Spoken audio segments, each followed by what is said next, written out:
Empu Kanigara, primbon waktu, tanda, dan jalan keselarasan. Pada masa ketika manusia masih membaca alam sebagai guru, hiduplah seorang empu bijak bernama Kanigara. Ia dikenal bukan karena kesaktian yang mencolok, melainkan karena kemampuannya membaca waktu, menangkap isyarat halus dari perputaran hari, gerak bulan, dan bisikan angin. Dalam primbon kuno, Empu Kanigara disebut sebagai empu penata keselarasan antara langkah manusia dan irama jagat. Empu Kanigara bertapa di lereng gunung yang menghadap matahari terbit.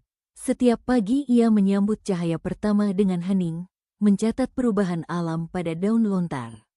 Dari pengamatan panjang itu, ia menyusun primbon tentang hari baik, hari sepi, dan hari pengujian, bukan sebagai larangan, melainkan sebagai tuntunan agar manusia tidak melawan arus semesta.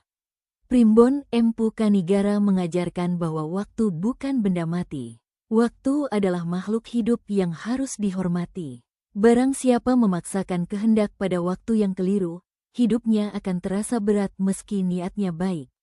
Namun mereka yang mampu menunggu saat tepat akan mendapati jalan terbuka tanpa banyak rintangan.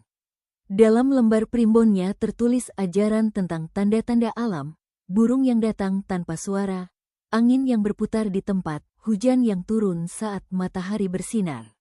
Semua itu, menurut Empu Kanigara, bukan kebetulan, melainkan pesan agar manusia lebih waspada terhadap langkahnya sendiri. Ia juga mengajarkan laku nrimo lan eling.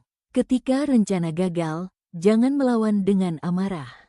Ketika berhasil, jangan terlena oleh kesombongan. Sebab primbon Kanigara menegaskan bahwa keberhasilan dan kegagalan hanyalah dua wajah dari satu perjalanan batin.